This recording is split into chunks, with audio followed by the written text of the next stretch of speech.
All right, we're here with Congresswoman Rashida Tlaib, and I'm very excited. We've had a conversation before. We talked about how to save our immigrant neighbors at a time when seemingly it was a very necessary conversation that had to take place. You're here at the DSA National Convention here in Chicago. You just delivered a keynote speech, and how are you feeling? Do you feel emboldened? Do you feel powerful? Do you feel like we have a movement? It's like being with family and just being with people that understand. You know, when my tears come down, it's because it's just been very painful. Just watching not only what Trump is doing, but just even before that, the political systems have been set up in a way that continues to silence us or continue to, I don't know, just make us feel less than in our own country. So it's just been overwhelming. I mean, just watching everything online now, the ICE, thugs, and just hearing all the stories, and I can tell you just images after images. You don't have to be an immigrant, you don't have to be Palestinian, you don't have to be a Democrat or part of a political party. People do not want to continue to watch people fund this kind of extraction and this kind death. of violence. Yeah, it's violence. And but here, I mean, I just feel like I'm with family. I mean, especially Metro Detroit DSA, I mean, they had my back when I first ran, and I don't know if the underdog is the right word, but a lot of people didn't know who I was, and they believed in my message of we're not gonna allow corporations to infiltrate our campaign. We're gonna run on anti-poverty, right to clean air, clean water, and we won. I mean, by very little, but we created a movement, and now I'm there, fighting back against those that might have been there for decades and just don't get how hard it's been for so many of our families at home. Let's just dive right into the main points of contention here that I feel like you probably get asked a lot. Yeah. The election took place. Kamala Harris and the Democratic Party lost. Yeah. And not only did they lose the actual election, not only did they lose the Electoral College, they lost the general population vote as well. What do you think happened? I mean, one, I think it's very important for folks to know it's 7 swing states lost. But it's the first time since 1994 the Democratic Party favorability has dropped.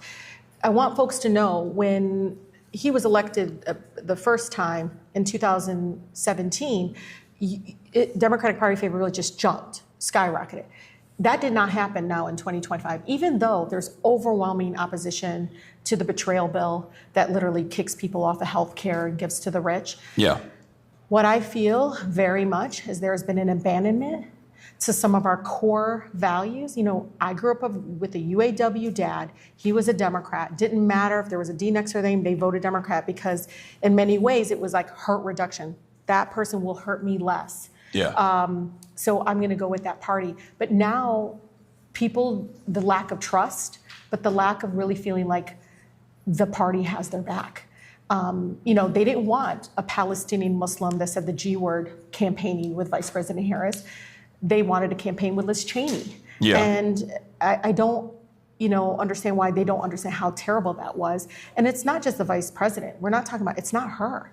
It's the establishment, because the same people get latched on, got their claws into the next nominee, the next person that's going to run for president. You'll see it. It's the same names over and over again. And it's incredibly unfortunate. I said it in my speech, Hasan, like the same donors are funding both parties. And for me, the general population or worker, if you're watching this, you're thinking, well, do they even have my back? Which side are they on? And so I think it's a really important a moment in the Democratic Party establishment, and I hope they wake up, because doing the same thing over and over again is insane. We lost to a felon. We lost to Trump. I know, twice. Yes. Yeah, after he already had, you can curse on here as well. Yeah, after he fucked everything up the first time, and then did January 6th. Yeah. The Democratic Party's performance was so disastrous. He said everything he's going to do, and he's doing it. Yeah. Yeah. Project 2025. Yeah. It's being implemented. Project Esther also being implemented, specifically on the boundaries of attacking free speech. Yeah, absolutely. We saw this unfold with Mahmoud Khalil and many others who were arrested, apprehended for thought crimes, things that Republicans have routinely criticized. And as a matter of fact, it's actually what I wanted to talk about. you've been in these circles at this point. You've been a politician for a while. And my question to you is, this is definitely a question that I have and a question that people in my community have, like, is it cynicism? Is it like the ineptitude? Is that deliberate? Is that by design? Because I go back and forth. I don't think it's that simple. I think it really is denial. So they're bubbled in. They're bubbled in. When I tell people that over 50% of my colleagues are millionaires, they're like, what? I said, both Democrat, Republican. Like, if you talk to them, even a Democratic colleague, I remember this when the federal government shut down. Seriously, Piker, you know what? One of my Democratic colleagues goes to me, why are they in the food bank line? Why can't they just go get a loan? And I was like, what? And again, it just, the longer, I've been there 7 years, the longer I'm there, I can see the disconnect. It's a class, right? They're in an income bracket that will never understand what it means to not afford that deductible when you go to the doctor, or, to live, there literally pollution all around you, and your kid has asthma and you can't afford the asthma. All of that to say is there is this real disconnect. And, when people say they're party elites and stuff, they're talking about very rich people that are in places of position making policies. And you saw it with the cryptocurrency. Let's talk about, the bill came through, and a lot of Democrats supported the Republicans' proposal. And you saw it. People that are part of the Progressive Caucus supported that proposal. It was the number one funder of this past presidential campaign. They funded Trump overwhelmingly. And he's doing just open legitimized grift. them. Yeah. He's openly grifting as well. Like, I have some friends who track a lot of the cryptocurrency stuff, and they can't believe how rampant the corruption is, and how in your face it is, like with the Donald Trump coin that came out, and then the subsequent DOJ and numerous other regulatory agency investigations that were dropped for people who specifically bought in the Donald Trump coin and was able to get a meeting with Donald Trump. And pay to play. That's, it is. I'm Turkish. I grew up in Turkey. It's something that I've already seen. Even I was down at the Pan American Congress, and I was just telling folks, I was there with folks from Venezuela, El Salvador, Ecuador, Brazil. They're all like, this happened to, you guys don't understand. This is real, and you guys need to understand what's coming. Fascism comes here. It's very clear that the unlawfulness of this administration is going to lead to breaking down even more rights. For sure. Yeah. Absolutely. But I don't know if you talk to them, they're mothers. I try to okay, they're human beings, but it's that lived experience that they lack, or this disconnect. And who's in their ear? They're donors who are people that extract from the community. These are the same people that continue to want the status quo continue. They don't want to fix shit. So you're saying it's that they're mostly bubbled in, they're mostly in this echo chamber, and I think the process of being in Congress kind of pushes you away from the average person, which is ironic because as a public servant, you're probably supposed to be more in tune with the values of your constituents. They need to go home to their districts. They need to go in their community. But even that experience, because we've seen town halls with Mike Flood and his constituents in Nebraska are basically we want to eat the rich. And they want to tax the rich. It's very popular. They're screaming tax the rich. They're screaming Medicare for all, Medicare very for all. Popular. Paid leave, very popular. Exactly. These are incredibly popular pieces of legislation, and they've been popular for a very long time, in spite of the insurmountable media attention on the opposite side, the constant propaganda saying this is actually bad for you, because the media is also backed by these very same corporate interests that also fund both parties. And I guess I saw a piece of that when I was at the DNC, where I was supposed to be at the heart of what everyone was paying attention to, and yet I never felt so out of touch in my entire life, because when you're there, and you're trying to make the news, you're trying to explain what's going on there, you are so out of touch, because every single person every single person that's there is just invested in, I don't know, working through the Democratic Party machine. It's just keep everything as it is. I've even heard one of the, I don't know, back in the day, political consultant for the Democratic Party. I think he was for Clinton or something. I can't remember his name. And he basically said, everybody just don't do anything, Democrats. Just be still, let them miss us. That was his approach to fighting fascism, is, but even when we had the trifecta, even when we had the trifecta, we couldn't get Voting Rights Act done. We couldn't get some of the major elements that I think would have touched people's lives immediately. We couldn't get it done. I mean, I watched them botch the minimum wage increase. I've watched them continue to botch environmental protections. Again, throwing crumbs at us and saying, at least it's something.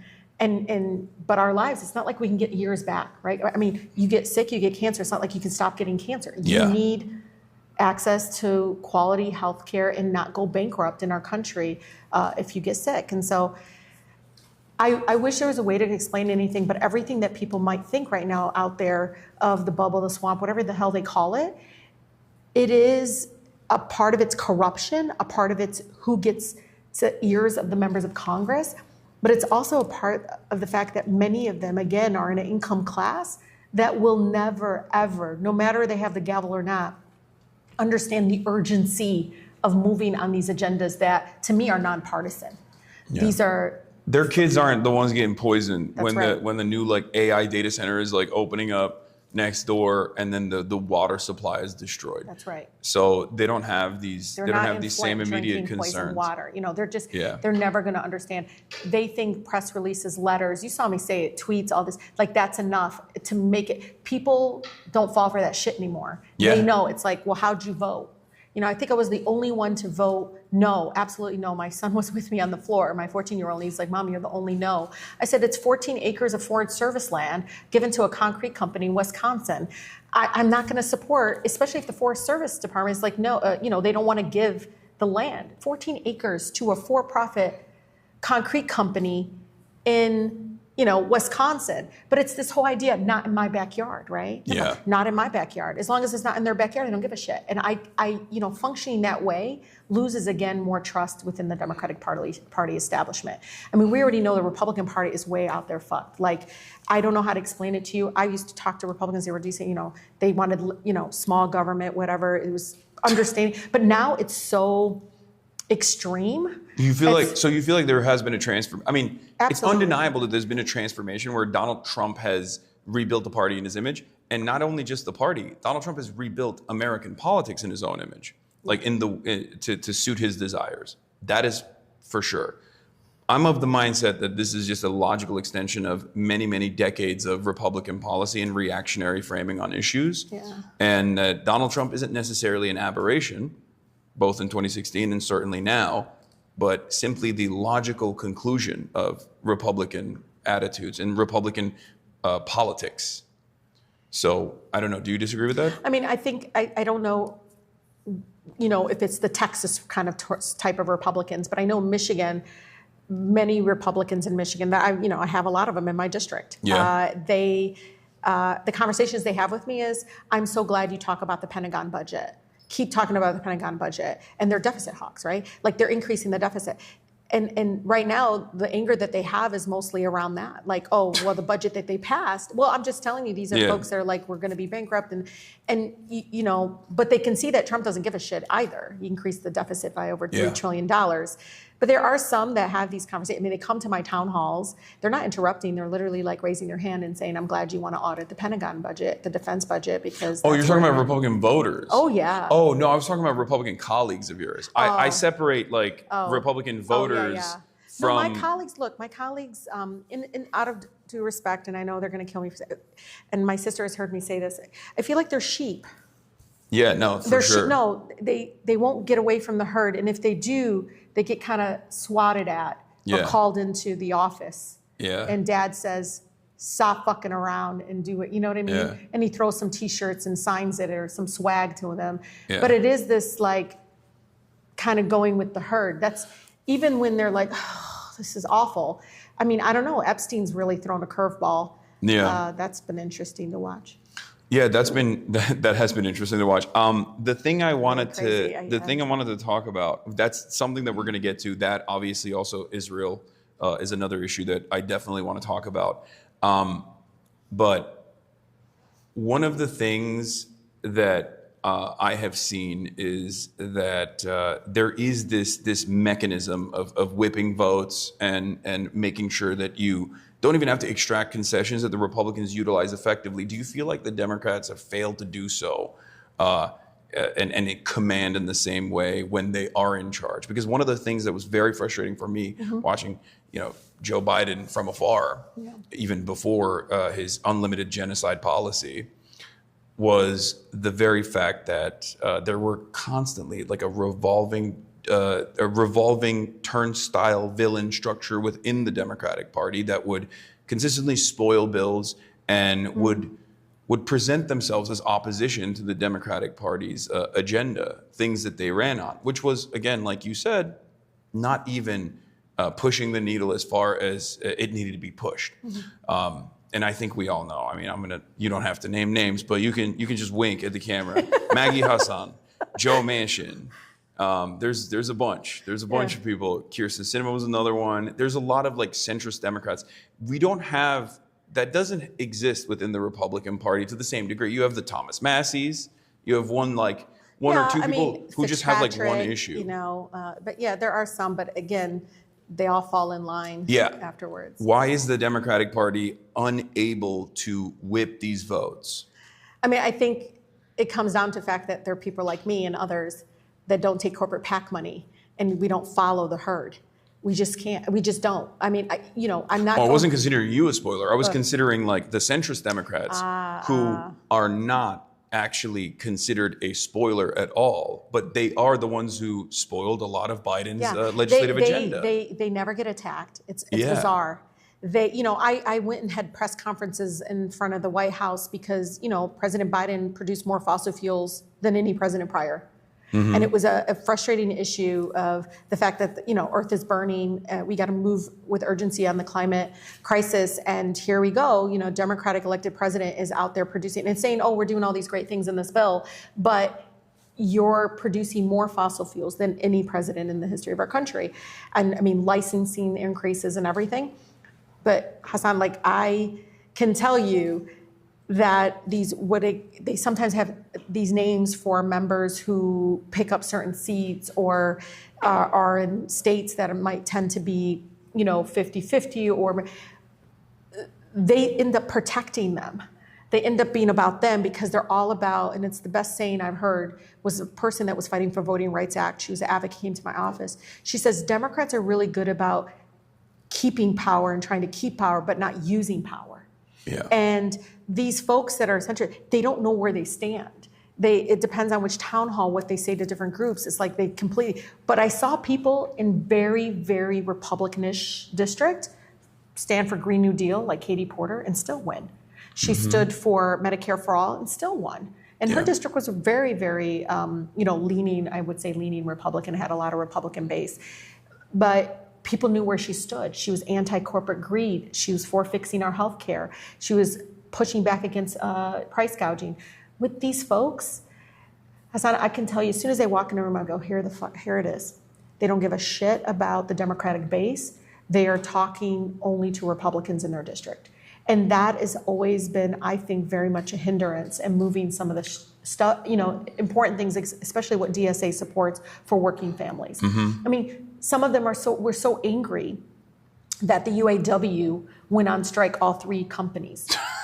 They were like, why is he going all three companies? This terrible idea. And I was like, because the companies... Well, they're using their leverage. Wow. I know. Well, the workers were literally suffering. I mean, the whole bankruptcy and us bailing the auto industry out, and they sacrificed so much. And when they were making record profits, they said, fuck off. We don't give a shit. Yeah. And it took them striking all three big, the big three going on strike together at the same time. And, and colleagues, I don't think he should do that. I said, look at his members. That's why they elected, Sean, and elected kind of a new leadership, is that they wanted change right away. They felt like they were being shafted. And I couldn't believe the so-called, I know you call them centrists. I mean, the Republican-like folks within the Democratic caucus that were trying to push back against that. Yeah. And I'm sorry, let the workers do what they need to do. Don't be a barrier. Absolutely. Back off, let them do it. They're your residents. They want to fucking strike, let them strike. Do not get in the way. If you want to work for the big three, then go join their fucking board. Don't join Congress. Well, they're going to do that after, probably. Yeah, so, that's true. Because that's usually what happens, right? Like it's depressing when you talk to Piker. They just quit, and then they're like, when they're done at the young age of 87, they'll go and get a cushy no-show job That's where really they sad. rake in 400 grand a year at least, if their immediate family members already haven't been hired by these companies. The way you've described this, though, I will say, has given me a little bit of confidence, because you make politicians seem like they're actually human beings. Because from the outside, I can tell you how we feel. Yeah. We look at them as like lizard people. We just don't, like, that's just barely a human in a suit that is just a mouthpiece that could be replaced by a chatbot that just says, PR messages from Raytheon and Lockheed Martin. So, But some of them actually hide to even get money from these folks. well, you make it seem people need to dig, because you'll see why they continue to vote for the defense budget that can't pass a fucking audit, like 7 audits in a row. Yeah. But what I'm saying is, like, you make it seem as though they're malleable. You make it seem like we could persuade them if we go to their town halls and like bother them a lot. But there has been one issue that I think people have been screaming about for good reason since October 7, 2023. And you're Palestinian. And obviously this is important to you for humanitarian reasons. It's also personal as well. And yet, in spite of the overwhelming amount of support for the Palestinians, and it's unprecedented in American history. Never seen that. 80 plus years of occupation, or 77, 78 years of occupation. Yeah, I've never seen anything like it. Yeah. But in spite of all of that, a lot of Democrats are still holding on to this notion, this false idea that this is a salvageable relationship. Yes. Yeah. We're, of course, talking, for those of you at home, about Israel's genocide of the Palestinians in Gaza. And the latest numbers have shown that this is a 92 to 8% issue in the Democratic base. Yeah. 92 to 8%. So any Democrat that still is not on fuck Israel time is just unable to read the room, or there's another reason for it. And I feel like when it comes to stuff like this, a lot of politicians in the Western world don't recognize that this is going to have a much more dangerous consequence for maintaining liberal capitalist democracy, if that is their imperative. Because a lot of people are realizing, oh, there is no democracy at all. It doesn't matter what our voices, it doesn't matter how loud we yell. There's no change coming. Like, because it's diluting the voice. A very loud bullhorn right now in each district, Republican, Democrat, whatever. They are saying arms embargo. They are pushing back and saying, stop it. We don't want you to fund this. Get the fuck away from Netanyahu. He's a genocidal maniac, war criminal. Why are we continuing to support this? Why, and again, even among the Republican Party establishment, you're seeing that move, right? But again, whatever their reasoning is, I can tell you, it's not just about the fund, the money from the pro-genocide, kill them all organizations. That's what I call them. Yeah. Those folks may be donating, and I know that it's a tremendous amount of money sometimes to candidates, but it's also some of my colleagues that I would consider progressive, but for Palestine. Oh, yeah. These are folks that are great on a number of issues. They're going to go out there and say, hey, UAE, what are you doing in Sudan? Yeah. What are you doing? Stop it, right? Or, whatever it is that they're out there speaking up about what's going on in Congo. But when it comes to Palestine and the Palestinian people, it's because there's an intimidation and bullying that happens. And I know, just so folks know, like, one of the second votes of this new Congress was to sanction the International Criminal Court for going after Netanyahu for their war crimes, for using, starvation as a weapon of war, for bombing hospitals and schools in 10, communities. And it was the second vote of Congress. Yeah. Second.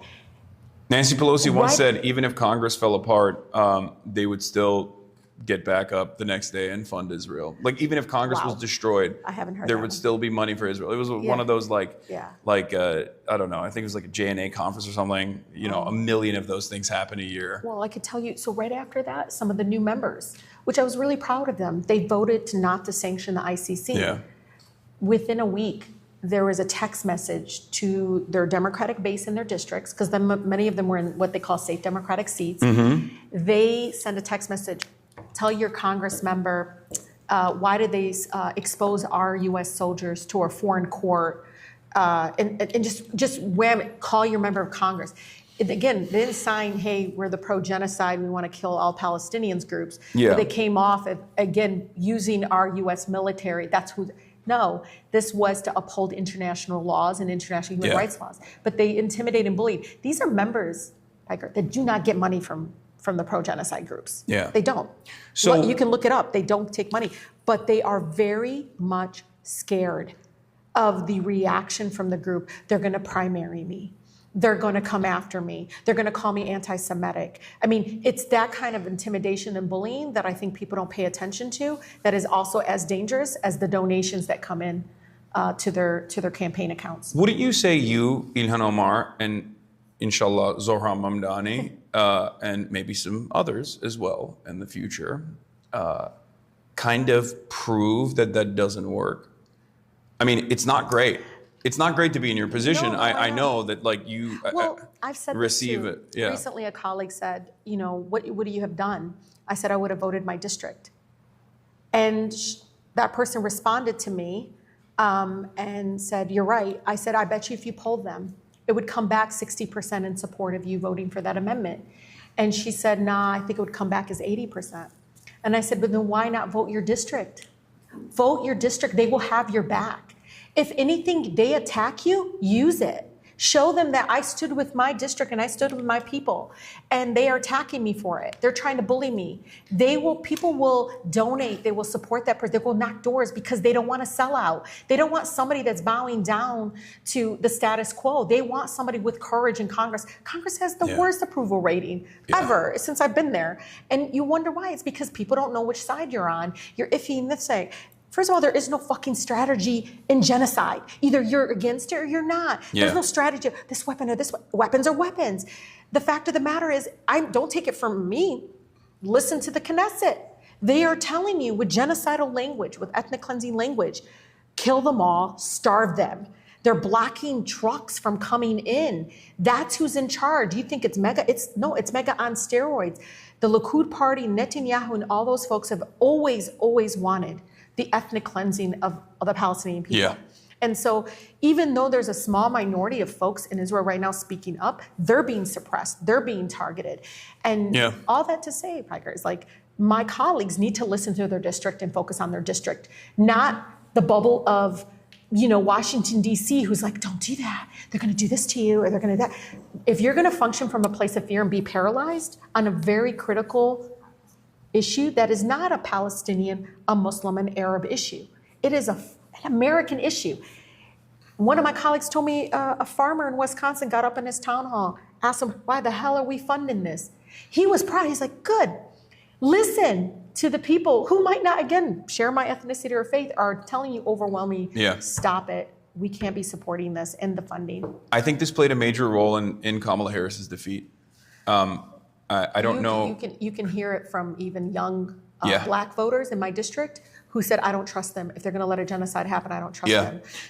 They were already in crutches. This just put some of them over the edge. I think that Ta-Nehisi Coates said it best. If you can't trust them to stop a genocide, what makes you think that they'll save democracy here in America? It was a 24-year-old Detroiter. She's got 1 year left in nursing school, and she didn't know who I was. I was doing like street interviews, and she brought it up. Of course, she brought Sudan and all this, and I was like, "Wow, at 24 years old, you know a lot. That's amazing." Should have asked her if she's a HasanAbi head. Maybe next time. And what's incredible is afterwards, I said to her, "Do you know who I'm Rashida Tlaib. I'm Palestinian." She goes, "Oh, you do look familiar." And I said, "But you just mentioned the genocide in Gaza." She goes, "Oh yeah, I've been watching it. It's awful, and I can't believe the Democrats are," because warmongering and genocide is bipartisan right now. For sure.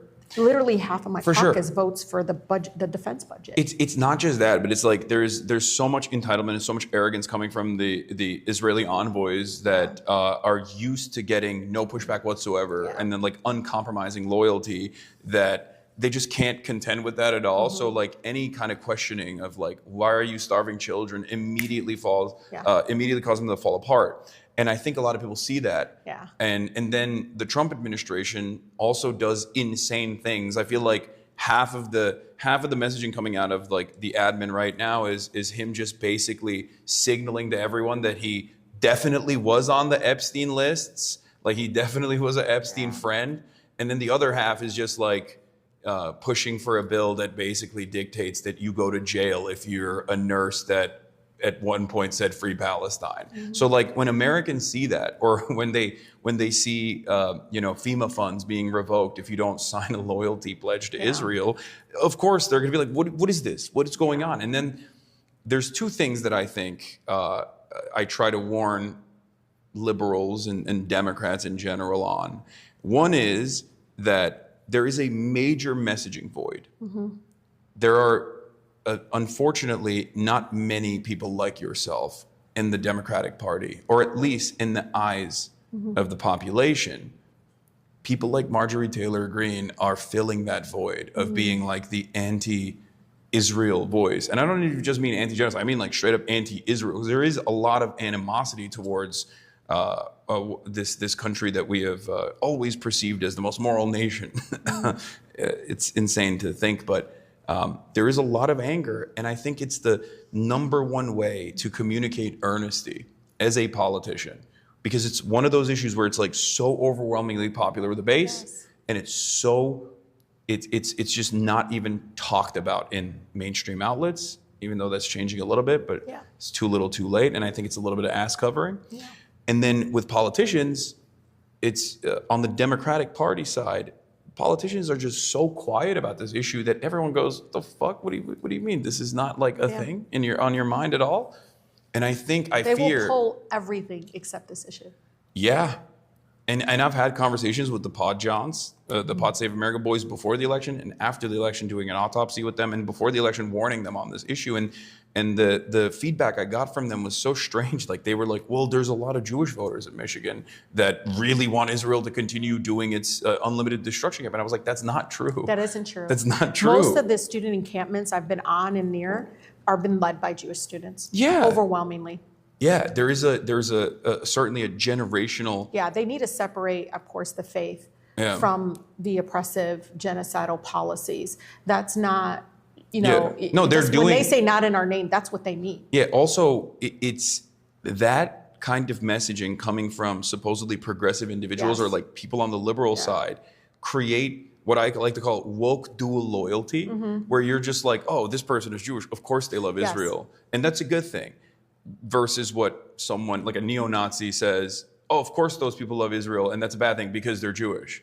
So like they're saying the same thing. So if like the overwhelming majority of sentiment that the public is hearing from these organs of media and people with institutional power is all Jews love Israel, all they care about is Israel, but everyone realizes what Israel is doing is heinous, what do you think that is going to do to like anti-Semitic feelings that the broader population has?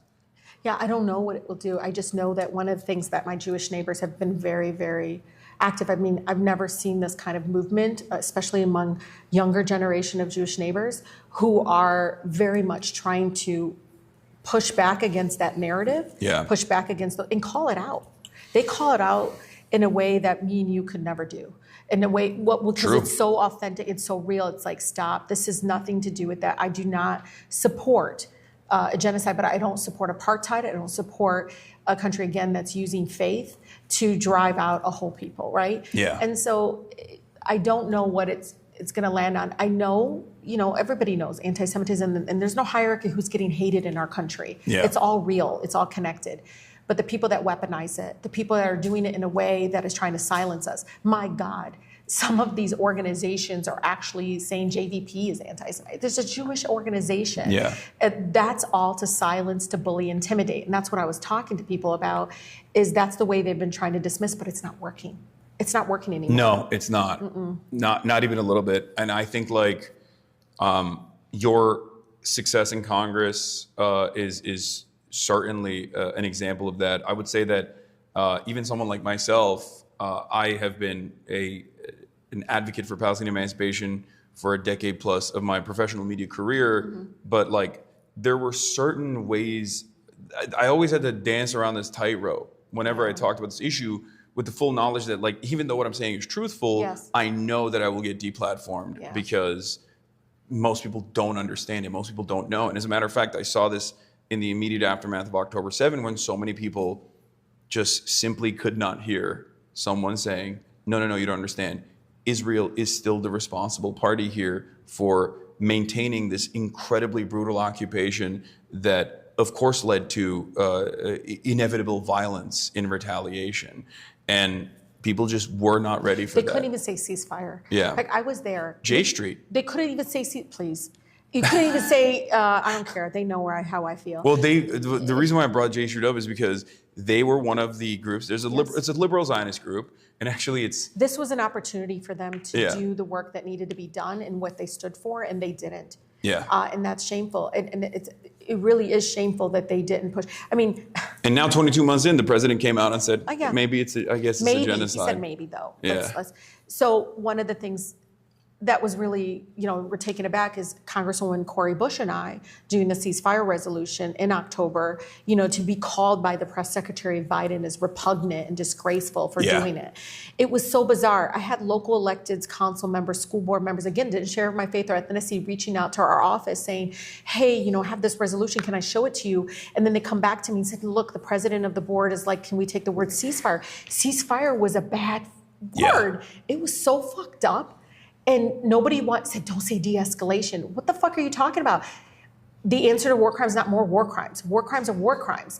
But it seems to me war crimes against the Palestinian people, there was an exception. For sure. And it continues to be exception. But nobody calls it anti-Palestinian racism or rooted in Islamophobia, right? Yeah. They don't say it, but I see it. I hear one of my New Jersey colleagues in caucus when one of my Jewish colleagues got up and said, we need to be careful with our rhetoric. She was really being sincere, and she was trying to include folks as we talk about saving lives, no matter faith or ethnicity. And he got up in the back and said, well, they're all guilty. No one censured him. No one targeted him. No one said anything. Everybody kind of was like, oh, but then nobody did anything because why? Yeah. Because he, Congressman from New Jersey, I think. Yeah, you know who it is. Oh, I know who it is. Oh, I know. I'm paying close attention. I could just tell you at that moment, I can never look at him the same way because he obviously believes that we should all die. That's my personal opinion. He can attack me on it. But what I heard when he said that as a Muslimah, as a Palestinian, is die. Yeah. All of you die. It wasn't Cory Booker, but he's also super pro-Israel, obviously. No. And it's important, like the Cory Bookers of the world who sign letters, who say things in Twitter and everything. But when it comes push to shove, it's that vote that matters the most. And if you're going to go up and vote against a joint resolution of disapproval of sending an arms embargo, I mean, how many was it? It's 26 or something Senate members? That's incredible. Yeah. And it was 17 the first time, and I think this time it was like 26, but that's not enough. That's insane that only 26 senators are saying. For me, though, at that moment, watching that again grow and watching people like that say, oh, I feel bad for the do something.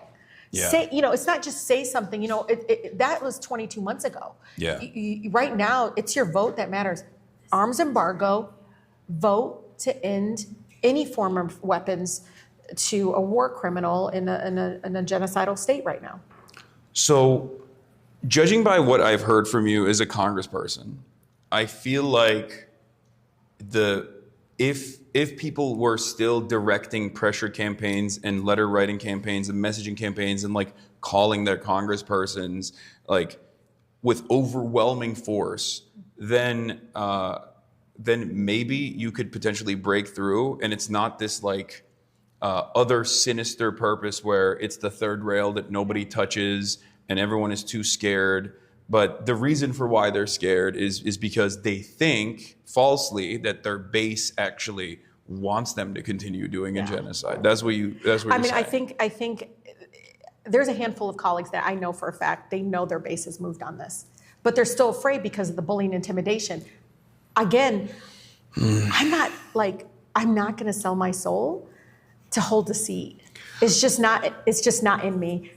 If it happens, it happens. I actually miss the nonprofit sector, but I can tell folks this: don't do the actions in DC.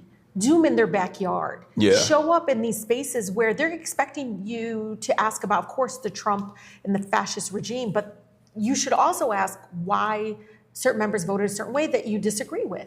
It's important and it's critical because what's shaking them a lot, I got a text message recently, what's shaking them a lot is like, oh my God, they're protesting again. I said, because the images of the children are so bad, I told him. So they do see the protests. Oh, yes. That's good. In their backyard. You know what to do. I say this important, it's very important, in their backyard.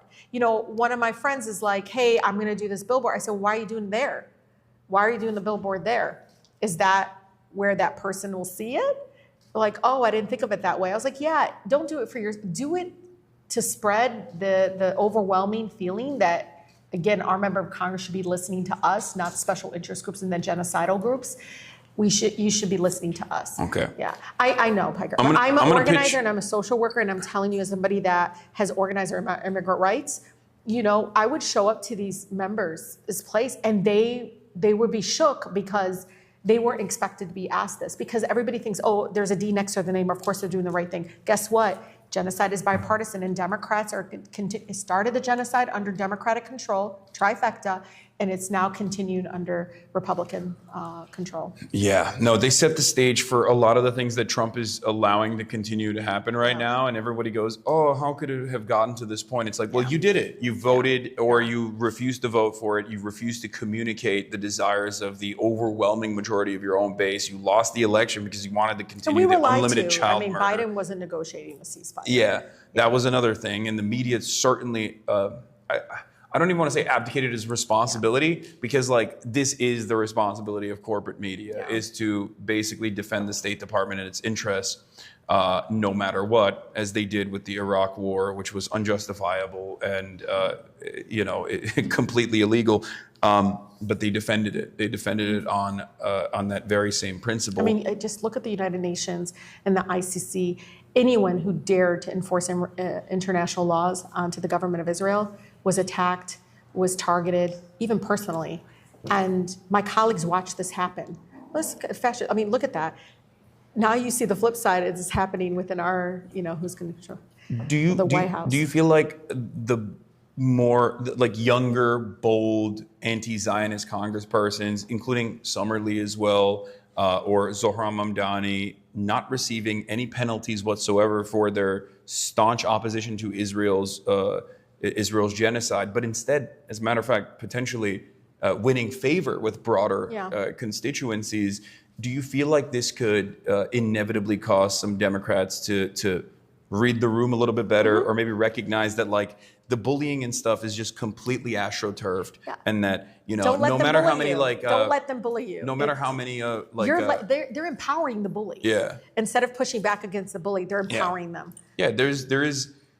There's protection in numbers. And I feel like if there was a majority of Democrats that finally came out and said this, and the Democrats basically seized control over this message, which is, again, not even like a 50-50 issue at this point in both independents and also even Republicans. Like the majority of Republicans are anti-Israel at this point. It's like unimaginable. And yet there's no motivation from the Democrats to say something about this, and it only makes people feel in this time of need that they are not up to the task of fighting against the Trump administration. Because for a lot of people, for a lot of Americans, they look at this injustice and they see the Democrats' inability to even communicate on that. And that isn't the primary focus of many Americans, even though it is certainly a very important one for a lot of young Americans, especially, and even older Americans now as well. But that is yet another glaring example of the Democrats' ineptitude and their inability to see the desires of their base. It just makes them look like they're completely out of touch and completely elitist and completely invested in their own careers. So that's the reason. That's the reason why their approval ratings are so low. I know that. I agree. Yeah. I saw it when I door knocked in a very challenging city outside of Detroit, and it's a predominantly Black community, and I saw it. I said, we're in trouble. And no one wanted to listen, no one cared. And it was a combination. I really think the Democratic Party establishment support for the genocide opened up a real conversation about the soul of the party and where they really are. And it's made people just be like, I'm not voting, I don't care. And if you can look at it, these are folks that always came out in the presidential or national election, they stayed home. But it's a combination of a lot of things, of folks just feeling like their voice doesn't matter, that because the government's supposed to be about people and they just feel like they don't give a shit about me or my life. They don't care where I stand on this issue. And that, I told folks, people are really angry with us. They're really angry. I mean, I'm getting yelled at, like really angry with us. And folks are just shrugging it off and don't understand why. Because they're used to it. Because they care more about their corporate benefactors than they do about. I just feel like they just, again, like the young lady said, Democrats are really just trying to get the power back, right? The gavel. But they're not going to use that power when it comes in. It's going to be the same cycle over and over again. But there is a base of folks that are done with the Democrat. You can hear it, you can feel it. No, there's people asking, Hakeem Jeffries, like, put his body on the line. That's important. I think he should hear that. He should put his body on the line. Replenishing, like, you could see it. I mean, listen to your brother, Hakeem. He's way cooler than you. And we share the same name. He's got do you know Hasan Kwame Jeffries, his brother? No. He's a Marxist professor in New York, loves Zoran. Hakeem, noticeably absent from the conversation for some weird reason. That's what he meant. Yeah, Hakeem, listen to your brother. Yeah. I mean, sorry. Maybe he's watching. Yeah, he's a tier 3 subscriber I'm sure of mine. It's going to get clipped and I'm going to get called. Well, I mean, it's true. His brother, Hasan Kwame Jeffries, is a big... I know. But I think it's just, everything you're saying is true. I just hope people that are listening and young folks, just being engaged, no matter if it's the voting, because voting, it should be voting plus plus. I just don't want you to feel like there's no place for you all to be able to use your voice and push back. One of the things I've learned in watching the student encampments, and I've heard the history of the anti-war movement on campuses, has been incredible. I've watched one university flip and now doing some transformative things like getting more scholarships to kids from Gaza to get them here so they can have a future. All of that to say is there's so many ways beyond Congress and beyond legislation and beyond Election Day that we can really transform our country and push back against, the status quo. I just find your place. I know I'm at the DSA convention and there's a place there. It may or may not be your thing of, being among folks that are just like, tax the fucking rich and, pushing back against the 1% and capitalistic schemes. But if it's around education, if it's around civil rights, if around just your being able to have the First Amendment right to speak up and not be targeted or intimidated, and that continues to happen to so many young people, is find your collective folks that will have your back and push back. And so, I mean, look at this platform. This is not mainstream media, and you have millions of people that will follow, the conversation and learn and use it to fight back against all of it. I just don't want people to be so pathetic, like they just don't feel like they have any power. I come from Detroit. Yeah. I promise you, come every corner is a reminder, like there's murals, or a reminder like it wasn't the city hall or the governor or the elected people. It was them. They marched, they boycotted, they fucking blocked shit. They withheld their labor so they can get Voting Rights Act, Civil Rights Act, the right to organize unions. It is literally the home of the struggle to unionize workplaces. People left, they couldn't leave their work, they died in the workplace. People left and couldn't even survive with the pennies that they were getting from these, the elitists and the, boss folks that were running these big companies. And so collectively, they were power. And it's something to learn from that, and I've constantly reminded people of that. I'm in Congress, and I find sometimes I feel so incredibly helpless. I'm there, I'm pushing back, and I thought, okay, I'm going to bring the movement on the inside, and I do my best. But I watch people out there are way more powerful than I am right now. Like, they don't realize, like, I'm inspired. I'm like, keep it up, because it's getting loud. They can't ignore you all. I watch them so upset. Oh my God, I'm getting protested again, Rashida. I said, I ain't related to them. I don't know why you calling me. They look like your constituents. Maybe you should go meet with them. Yeah. You know, like they're sending me like videos and shit. Piker. Like I look at them and I'm like, I'm not in charge of student encampments. I'm not in charge. I don't live in Pennsylvania. You know, I live in Michigan. And it's just so bizarre that they want to bottle it up and make it a Palestinian issue, an immigrant issue, or a Muslim issue. And it's not. It's No, it's a people issue. There's, I went out, I go out to these protests all the time, and there's people from all different kinds of backgrounds, all different walks of life. It's solidarity and display. That's right. And it has nothing to do with like one specific group that's like fighting for their own rights. Like that kind of like sectarianism does not exist. They freak out when the veteran gets up in committee hearing and says, I'm a veteran, I fought in Afghanistan and Iraq, stop fucking funding the genocide. They're like, they don't know what to do. It's like, wake up. America is not with the majority of members of Congress. And they need to wake up. They need to understand they're not voting their district. And again, many of them like, oh, I'm against this and against that. But again, they're always progressive and always on the left on this issue and this issue. When it comes to Palestine, they pause, they paralyze. And I really believe it's rooted in anti-Palestinian racism and dehumanization and dismissiveness, because for years they were given permission to do it for so long. And now American people are like, nah, we ain't gonna let you keep doing this. Yeah, Randy Fine is a fantastic example.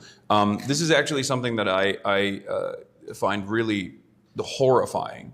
But I mean, I'm used to it. I'm Muslim myself, you know. I'm used to just like tanking it. There's not really anything you can do. When people masquerade, when people couch their like reasonable fears, right? But it's just like, the way I see it is no different than like a racist white person being like, I'm afraid of black people. That's right. But when someone says that in America, where, you know, anti-blackness is obviously foundational to this nation's development, and it's become significantly more sophisticated and insidious in the ways that it repeats itself. Like, there is, if someone were to be as overt in their anti-black white supremacist sentiment, people usually would understand that and go, I know what I know what you're doing there. They see right through it. But when someone says like, I'm scared of scary Muslims, like I'm scared of Arabic words, I'm scared of the word intifada, I'm scared of this, I'm scared of that. Like there is no mechanism of pushback against that, where we just have to like sit there and be like, oh, you're scared? Oh, I'm so sorry. I guess I should apologize for your racist fucking fears. And then on the other hand, you have people like Randy Fine who are literally going, please, more genocide. I love genocide. Genocide is my favorite thing to do. Genocide and eating hamburgers. Parking lot. I mean, I've heard it all. I tell people, I'm like, my mere existence, you know, I ran to go after corporate polluters. You should see, I totally, like, you should see, I used to file injunctions against the Koch brothers dumping pet Coke. I was like, we deserve clean air. I get in there and I've never felt more Palestinian my whole life. And it was surrounded by Israeli flags. And I was like, oh, that's interesting. I was so naive. I didn't realize it. But now I just feel like my mere existence agitates them. Because I'm equal. I'm equally elected like you were. I get a vote like everybody else. They can't, they can't see that. And even as I continue to push back against some of the narrative from both sides of the aisle of kind of making Palestinians disposable, like this like has to happen, you can see that, again, they're making an exception because of the ethnicity. And it's like when I say save lives, no matter faith or ethnicity, I am talking to them and trying to get to them and understand a child is a child. But some of my colleagues, one Democratic, they're like, some kids, bad vibes. Well, no, they were born. No, one of them said, well, it's not my fault. They're born into a family that's going to kill, you know. And I was like, whoa. No, that's straight no one up. calls that shit out. And it's not like they're hiding their racism or their anti-Palestinian racism or the racist tropes that they continue to spew out. They do it in a way, again, to justify their positions. Yeah.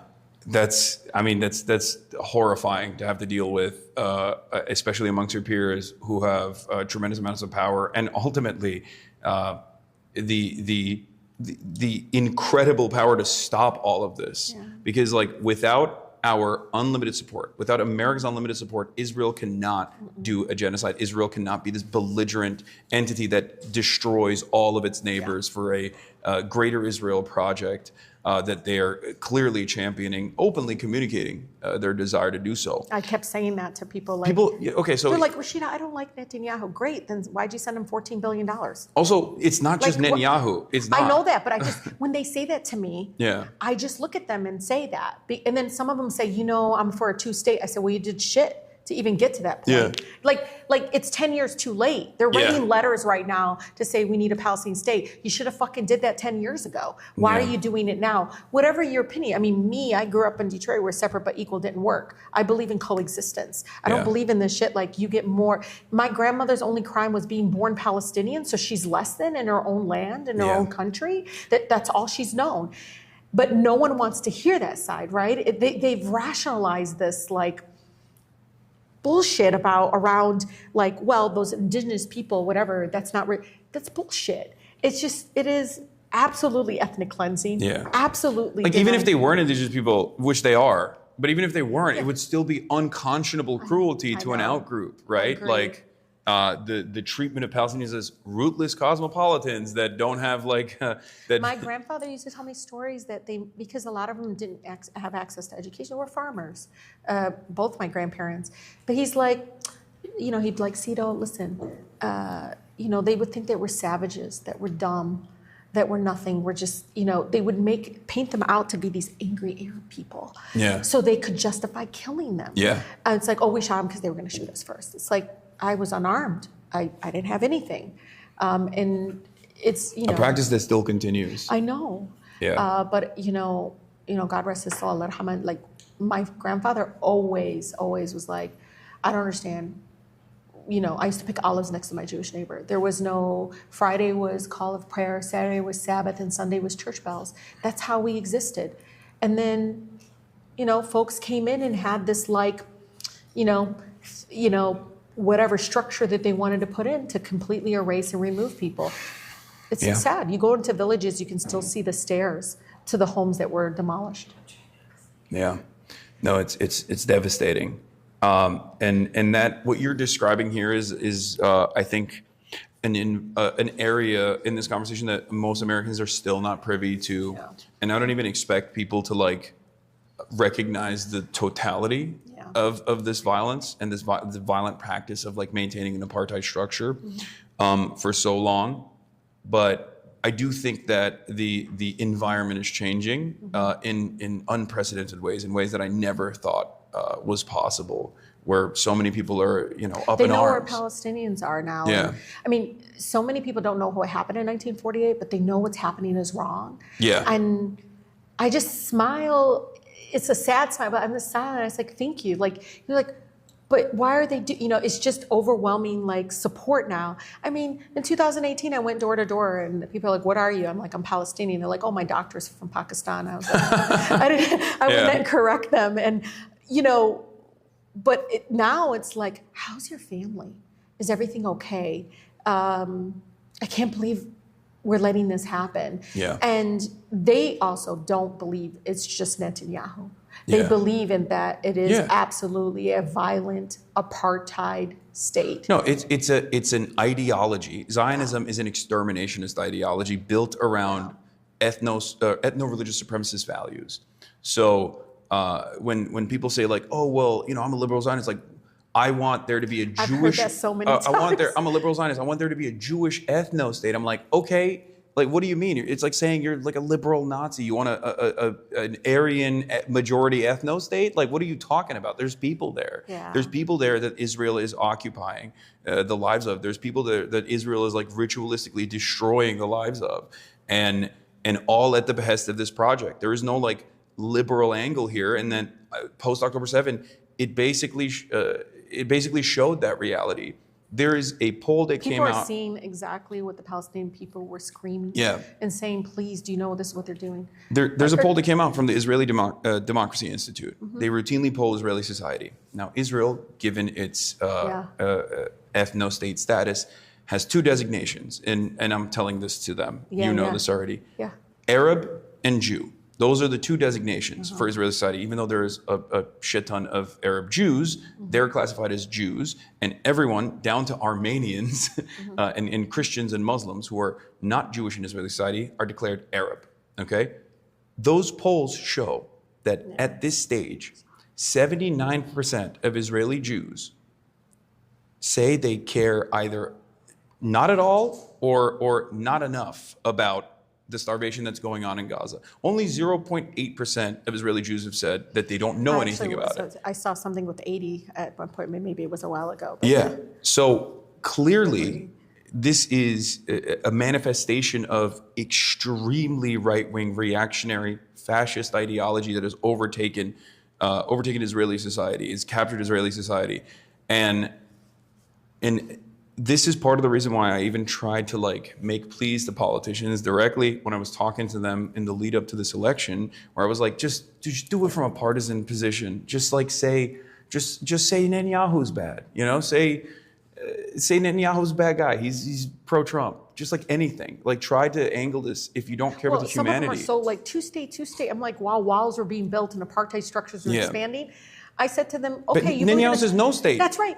But Piker, that's exactly what I told this member from the Midwest. She was like, well, I'm for a two-state, and I know you're not, And I said, well, no, I believe in coexistence. And she goes, well, I said, no, that's them trying to silence me and explaining that, again, growing up in a black city, I know what this means. I know it's about dehumanizing them, making people less equal to rights. And I said to them, well, if you believe in a two-state, why are you giving money to a government that doesn't believe in a two-state? You're literally funding a person that believes in one state, but only for one faith, in elimination of anybody that isn't. And she just looked at me and she never thought of it that way. How much more time do we have, by the way? I have no idea. I never keep my time. Because I know you're Do you people keep your time? Are you? I want to keep going for as long as you want to, because there's a bunch of other. You love this? You like doing this? Oh, this is what I do for 8 hours a day. This is great. And it's always great to have someone who's like-minded as well. Okay, so 2:50. We got 10 minutes. Okay. What do you say to people? I tweeted out recently, a while ago, and this is something I've talked about quite a bit, that all of this could have ended with one phone call, and yet people always turn around and say, that's not true. Do you think that this is, given the unimaginable influence and power that we have over the Israeli government's affairs, specifically when it comes to Israel's war and war crimes, do you feel like, the one phone call is symbolic, obviously, but do you feel like... Yeah, I've seen previous presidents do it, right? Yeah. We've seen Biden did it. I'll tell you, I've heard Carter's done it. I think there was a moment where even Bush and Reagan did it. They put they used the leverage, the powerful leverage of that phone call, what it means to make that phone call. But it's what you say, right? I think there is a point where, I see some of the folks that can make that call, do it, and then retract. It's very bizarre.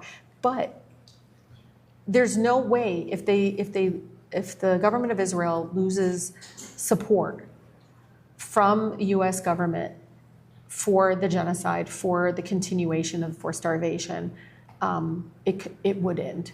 I believe that. For sure. Yeah. 70% of all munitions, both offensively and defensively. Yeah. I'm using this weapons are term. Weapons, but okay. Yeah, I'm using this term deliberately because I just feel like it's just building into this. I know narrative. it's coming up for my second question. That's why I'm saying this. 70% of all weapons since October 7 that Israel's used, both offensively and defensively, have been directly given to Israel by the United States of America. Yeah. There is no other country that Israel could go to make up for if you go to the that Al-Aqsa, amount.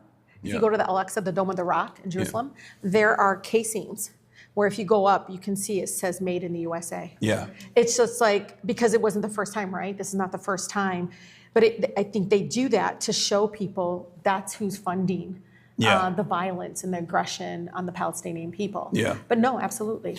So I can tell you, the majority of all the funding, the primary financer of the genocide is our government.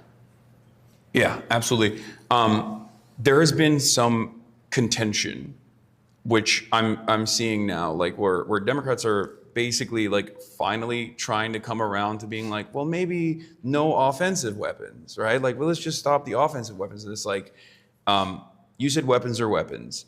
Do you want to elaborate a little bit on that?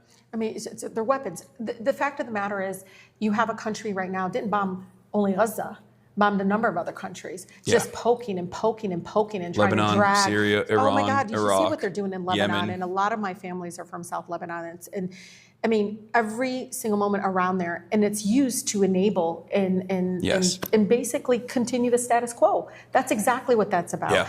And no matter what folks, label it or, the fact, either you want to end it or you don't. And the way you do it by stopping all arms, no matter what they label it at. It's ridiculous. I don't know what the strategy are. You either want to end the genocide or you don't. Yeah. No weapons, zero. I'm gonna fuck what you label it at.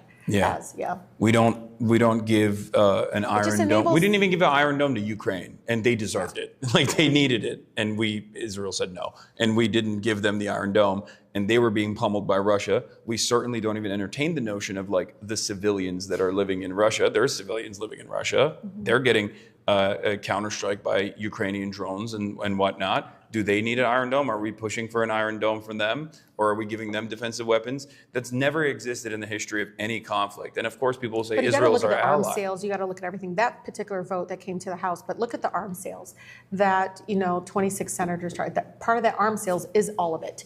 It's just weapons. Yeah. They had the courage to say, "No, we're done. Yeah. We're going to use the power of our vote to say to the Israeli government, the U.S."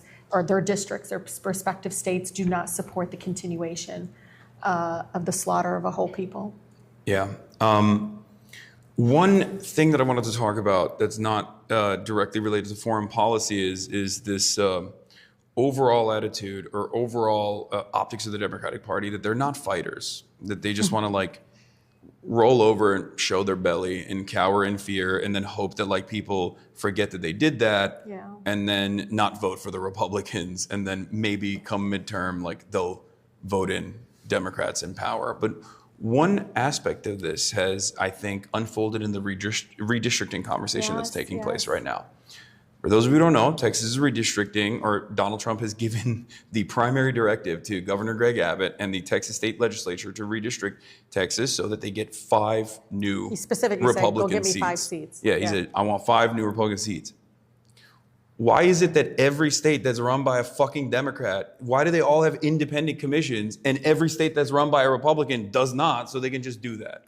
Well, I could tell you, look, Michigan, it was very politicized. It was backdoor dealings. And the people, voters, not politicians, it's a group in Michigan, collected thousands of signatures to get rid of the legislature having control over it.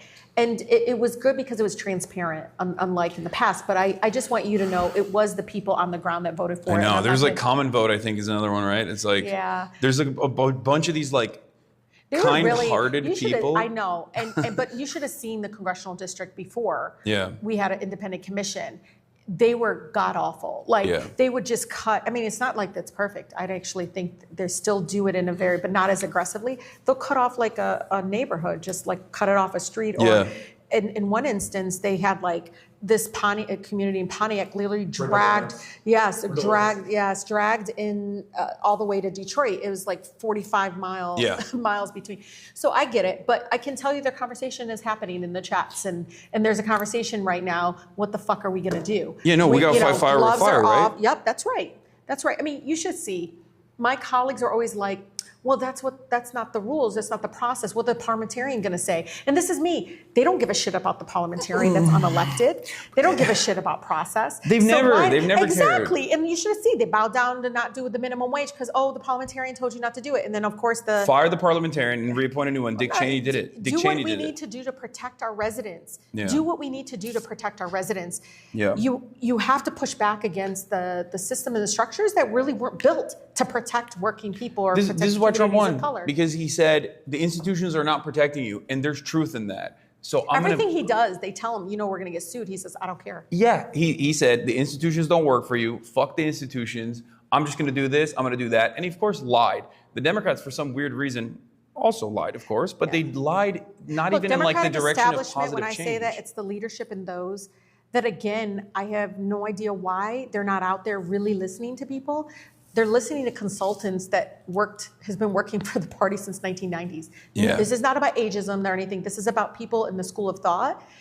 And again, they are the same people that constantly push, well, you don't want to do this, you don't want to do that. And again, Democrats are good about trying to keep power and get power. They don't want to use it. When we had the trifecta, we could have got Voting Rights Act. I don't care what anybody says. Manchin wrote an op-ed, okay, we'll see what we're going to do here. You know what I mean? We could have gotten some of the things that are, my pastors came to DC, got arrested for Voting Rights Act. People don't realize they had over 460 voter suppression laws across the country, and we need to do what we need to do. We could have expanded the Supreme. I mean, everybody now is talking about expanding the Supreme Court, Piker. But when I was talking about it, they're like, "Oh my God, Rashida." Yeah. Do you feel like your colleagues look to people like yourself and even your base of support, which is overwhelmingly popular, like people like myself, people that are outside of the political system, and think we're just like naive or like know. What is the attitude? I don't know. I remember after they censured me, overwhelming. I mean, that was insane. It was insane, but also like I was so demoralized because it was 22 Democratic colleagues joined them. It would have never passed but for them. And they fucking knew I wasn't anti-Semitic and everything. They knew what was happening. And at that moment... Yeah, they censored you for saying from the river to the sea, Palestine will be free. I didn't say it was in a video. It was a very beautiful video of like protests. Oh, you posed it. You didn't even say it. Well, I mean, so it doesn't matter. But I wasn't going to throw my residents under the bus who do chant it. We chanted it because it rhymed. We knew what it meant, but the way they police you. No, it's bullshit. It's like bullshit. And it's the same exact. And Democrats do this too. So it gives a little bit more protective cover. At that moment, the next quarter, I raised almost $3 million. Yeah. And they're like, this one Republican-like Texas member was like, "Oh, wow, Tlaib, good job." I said, "Yeah, there's a lot of anti-genocide money out there. There's a lot of anti-genocide supporters out there that are saying this is bullshit." And I told them, I said, "Look at it. These are $10, $15, $20. This is not like, what they can imagine." You see, it's like 18,000, different people coming together and saying that's bullshit. But they won't move with that base. That 10 will come to us if we move with them, if we have their back. Yeah. Instead, right now, they're confused. They're like, I mean, you saw it at the DNC. It's like, we're going to have the most lethal military arm. It was awful. That was my checkout moment. That's when I was like, we're done. We're cooked. I gasped. Yeah. And I was like, no. I had the same feeling. Yeah. And no matter what it was says after I about got kicked Obama, out. he ran on anti-war. But, Obama, no matter what you feel about him now, but like Obama ran on anti-war. Yeah. He ran on, we're going to shut Guantanamo Bay. I had a letter on Guantanamo Bay. I couldn't get some of my colleagues to support it. Yeah. And you're about to get put in there. Yeah. Like, wake up, like shut it down. And even in that moment, I don't know. I know we called it disconnect, but it's stronger than that. It is this like separate world that happens there. My sister knows, like, after the vote, I have to go back. As soon as I land in Detroit Metro Airport, I feel like I can breathe because they try to make it out like we're crazy, that something's wrong with us. But when you get home, they're like, "Good job. Oh, did you do this, Rashida? I need this." And you can see, again, it doesn't match up with what they're presenting or what they're doing. But like the poll numbers show that. Like right now, they'll only listen to polls if it meets their special interest donors. Again, Republicans and Democrats right now that are making a lot of decisions that are at the top, these are in leadership positions, their donors match. It's almost the same donors. Yeah. But it's crazy because like they're so unpopular. Democrats are so unpopular right now. The lowest favorability. And they should be popular. The Trump administration is incredibly unpopular. They thought like what happened in 2017 was going to happen, and now they're watching and like, whoa. Yeah. Yeah. Remember the conversation that you and I had about protecting our migrant neighbors. Like in that conversation, I explained over and over again, it's something that I've literally told Democratic politicians directly to their faces, where it's like, if you make a big fuss about this, and if you actually counter message on the issue of immigration, then this will be an unpopular issue for the Republicans. Yes. And they didn't even do that, and it still became an unpopular issue for the Republicans because people saw, masked thugs coming in and ripping families apart, and they were like, "I don't want this." Secret police is and now, like the alarm bells are ringing. The fascist alarm bells are ringing. We are knee deep in the waters of fascism. We put so much money into ICE. in this last The bill. largest We put so much money into funding. ICE, and I mean, now they got bonuses to recruit people now. yeah, and now they're trying to like they limited. There's no more age cap. There's no qualifications whatsoever. They're just like, if you're loyal to Trump and you want $50,000 signing bonus and have your student loan debts erased, like come join ICE so you can like brutalize brown people on black and brown people on American soil. But it has to be said, the creation of ICE, even in 2003, in my own background, I'm in the border community. I grew up in Southwest Detroit. It's Canadian border's right there, but it's actually Mexican town. It's actually 20 different ethnicities. It's very diverse. Kid you not. Even then, I remember it was 2006. Everybody was like, they're rogue, they don't care about civil rights, they don't care. And I was like, we were finding out they were tracking people jogging around the park, like, where's your green card? It was crazy. It was militarizing our neighborhood. Yeah. And so we come out with abolish ICE, and they were like, oh, whoa, what's going on with Southwest Detroit?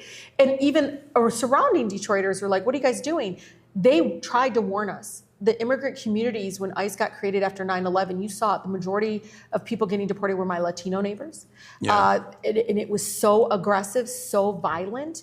That's why, people fought and we won. They repealed it, where you couldn't do, ICE operations near schools. We had to actually put that in there because they kept going to schools or childcare places, or we actually had to put funerals. Don't go to funerals.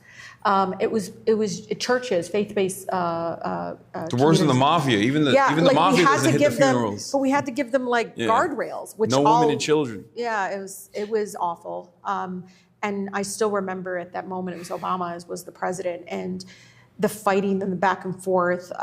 It was awful. People, you saw it now, but a lot of people in Southwest were like in their homes, so scared to come out. And that was mid 2000s. And now you can see it. And when they get the funding, they're never going to stop. They're going to only demand more. And this is the thing, like Democrats have consistently increased ICE budgets every single time, even though when Republicans are in charge, they're like, oh, maybe we shouldn't do this. And they stand in opposition to it. But when they're in charge, they increase it. Hasn't shown to fix shit. No matter what, it actually makes the whole issue.